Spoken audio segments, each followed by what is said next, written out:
Roll!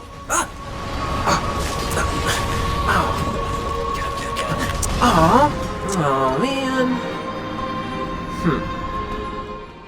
Dr. M, what happens when people die? That's a good question, Photon. Does Prometheus have the answers?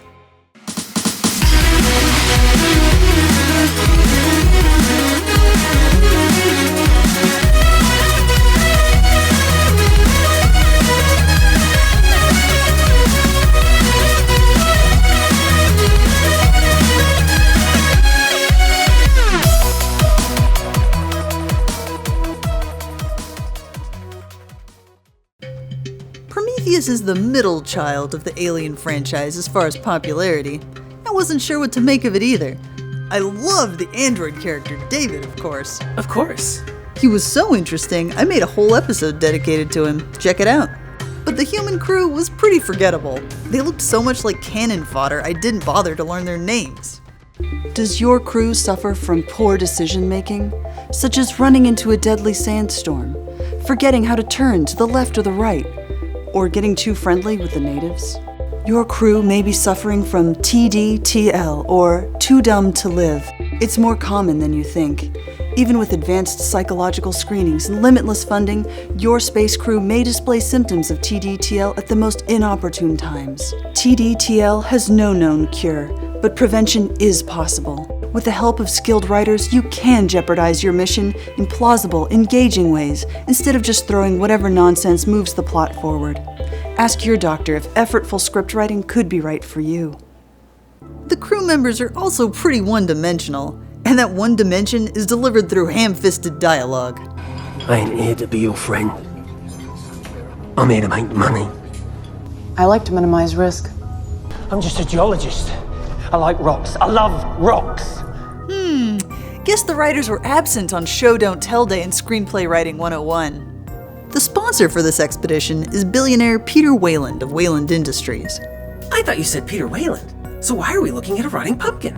Yeah, what's up with movies that try to make actors look old with a bunch of prosthetics? Does this look like any old man's face you've ever seen? He looks more like Maz Kanata from The Force Awakens than an actual human. The aliens in this movie look more plausibly human than this guy. Movie makers, stop doing this. It's distracting and stupid. Give a senior actor some work and trust your audience to have some imagination, cause this ain't fooling anybody. I have spent my entire lifetime contemplating the questions. Where do we come from? What is our purpose? What happens when we die? He's convinced researchers Holloway and Shaw have found the star system that will reveal the origin of human life.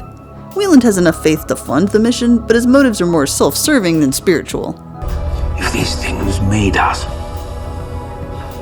then surely they could save us. Well, save me, anyway. We start to see religious symbolism in the characters' names themselves. Wayland's android is David, a Judeo-Christian name which means beloved. The biblical David is described as a man after God's own heart, and the synthetic David is certainly devoted to his creator. Wayland was a superstitious man. He wanted a true believer on board. That true believer is Dr. Ellie Shaw, a daughter of a Christian missionary. We see a flashback to her childhood as David spies on her dreams during hypersleep. What happened to that man? He died. Why aren't you helping them? Maybe it's because... He died. Oh, hold my hand, Photon.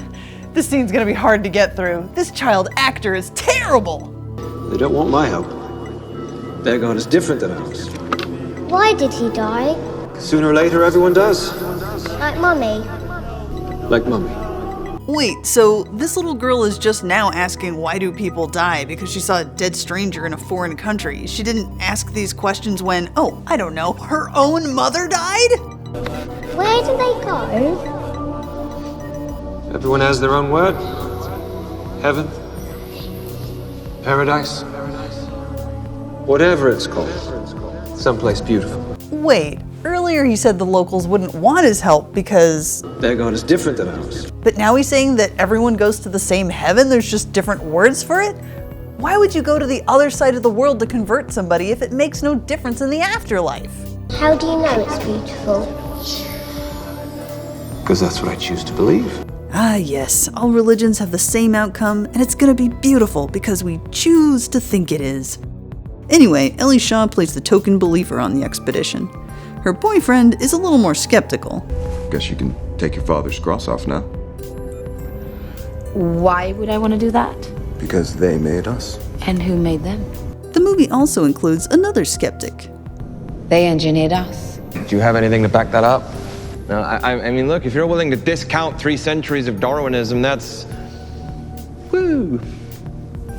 But how do you know? I don't, but it's what I choose to believe. Choose to believe again? People base what they believe on feelings, on how they were raised, and yes, hard evidence, but it's not just arbitrary choice.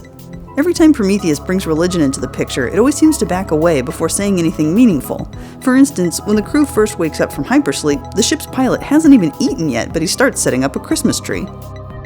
What the hell is that? Don't you mean, why the hell are you smoking on a spaceship?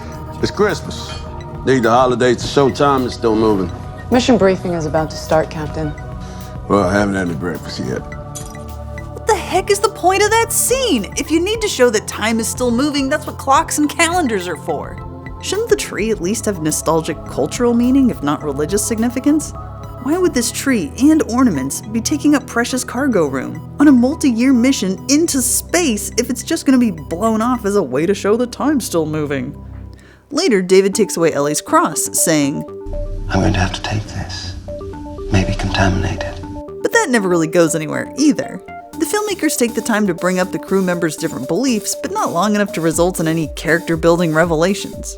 This movie sets out to explore questions of where we come from, but the answers Prometheus provides are ultimately unsatisfying. I don't know, I like this movie. What did you like about it? It's got what I like about the Dark Souls games. Oh boy. It's got that same feel of expansive emptiness. The Desolate Setting is the perfect backdrop for the lonely journey of the soul. In the end, the answers aren't clearly spelled out for you, but it's the struggle and pursuit of the mystery that makes it worthwhile. Well, I guess that's fair. Besides, if you look closely, everyone gets the ending that confirms their own beliefs. The Darwinist is killed by a deadlier alien species through survival of the fittest. The Materialist concludes that nothing exists beyond the material. And Dr. Shaw has her religious beliefs confirmed as well. What? But when David asks if she's lost her faith, she doesn't answer. And it's pretty obvious her angry questions for the engineers are really directed at God. I need to know why. What did we do wrong? Why do you hate us? But the way she survives suggests that maybe there is a higher power watching out for her. She's the only one standing between the human race and total oblivion, but it's her faith that kept her going. You got me, Photon. I hadn't noticed that. Yeah! Praise the sun! Hey, wanna play Dark Souls with me? You know I'm no good at that game. That's right! You gotta be a machine like me! We'll see you next time.